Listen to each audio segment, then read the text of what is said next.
Baik, Assalamualaikum warahmatullahi wabarakatuh. Berjumpa lagi dengan saya Muhammad Rosid, dosen pengantar ilmu politik, Fakultas Ilmu Komunikasi Universitas Pancasila. Kali ini saya melanjutkan tema demokrasi, kelebihan, manfaat, dan permasalahannya.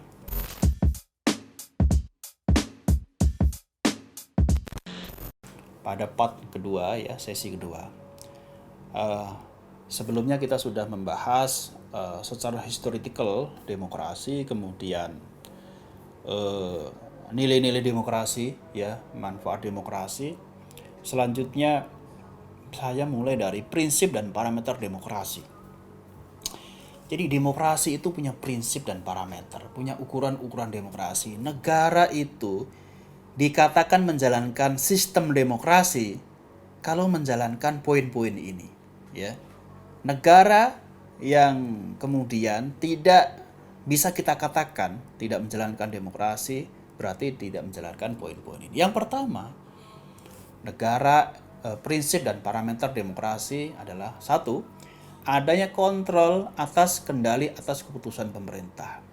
Jadi kebijakan-kebijakan pemerintah itu ada kontrol, ada kritik ya dari masyarakat. Siapa itu? Trias politika, ya, legislatif, yudikatif, eksekutif. Ketika eksekutif itu membuat suatu kebijakan, ya, kebijakan tertentu terkait pendidikan misalnya, maka legislatif itu bisa mengontrol, melakukan pengontrolan, ya.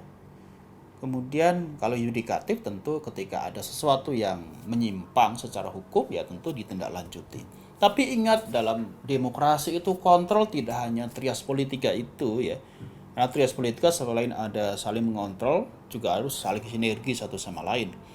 Bahwa kontrol dalam sistem demokrasi itu ada lembaga-lembaga infrastruktur politik, ya. Kekuatan sosial politik masyarakat itu bisa menjadi kontrol dalam demokrasi. Siapa itu? Misalnya kalau bicara sebelumnya ya, kekuatan-kekuatan politik di Indonesia itu bisa menjadi kontrol. Gerakan mahasiswa ini bisa menjadi kontrol atas kebijakan pemerintah. Mahasiswa itu menjadi garda terdepan yang akan mengkritik pemerintah jika tidak menjalankan amanah dengan baik. Kemudian ada CSO, Civil Society Organization. Siapa mereka? Seperti Walhi, seperti ICW, seperti Fitra yang mengadvokasi soal budgeting, anggaran.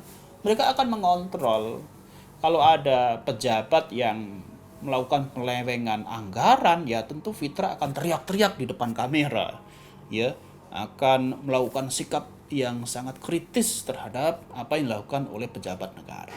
Itulah yang kita katakan bahwa parameter demokrasi yang pertama adalah adanya kontrol atau kendali atas keputusan pemerintah. Jadi sifatnya tidak top down ya, tidak seperti raja yang membuat kebijakan kemudian rakyatnya sendiko dawuh. Bukan, dalam sistem demokrasi kebijakan itu bisa dikritik. Jadi Presiden Republik Indonesia Pak Jokowi ya tentu telinganya harus tebal, jangan memiliki telinga yang tipis. Kalau memiliki telinga yang tipis jangan jadi presiden begitu. Karena apa? Prinsip dan parameter demokrasi yang pertama adalah adanya kontrol begitu ya. Yang kedua, adanya pemilihan yang teliti dan jujur. Harus ada pilkada dan pemilu. Kalau demokrasi nggak ada pilkada, nggak ada pemilu, bagaimana? Mas itu gimana? Zaman Bung Karno itu pemilu pertama tahun 1955. Pemilu kedua itu 90, harusnya 1960 nggak ada pemilu. Ya, 1965 juga nggak ada. Itu karena situasi dan kondisi politik yang tidak memungkinkan adanya pemilu. Ya kalau pengen tahu silahkan baca itu. Nah, ada faktor-faktor yang kemudian Bung Karno waktu itu tidak menyelenggarakan pemilu. Ya, tapi yang jelas bahwa dalam sistem demokrasi di negara manapun ada pemilu, pemilihan umum. Meskipun eh, cara mengukur pemilihan umum siapa yang menang siapa yang kalah itu berbeda-beda. Kalau di Indonesia itu kan popular vote ya. Suara mayoritas itu suara yang menang. Jokowi itu kenapa jadi presiden secara legitimate? Ya karena menang, mendapatkan suara mayoritas. Suara Jokowi itu lebih tinggi, lebih besar, lebih banyak dibandingkan dengan Prabowo. Ya. Kalau di Amerika bukan suara mayoritas tapi distrik, ya sistemnya sistem distrik. Sama-sama pemilu tapi menggunakan model yang berbeda. Begitu. Yang ketiga adanya hak memilih dan dipilih. Ya. Kalau kalau kita lihat sejarah demokrasi di awal-awal, perempuan tidak boleh memilih, budak tidak boleh memilih, imigran tidak boleh memilih. Itu di awal. Memang demokrasi mulai bertahap ya, ada pematangan-pematangan. Nah, sistem demokrasi di negara manapun itu sekarang sudah sangat egaliter.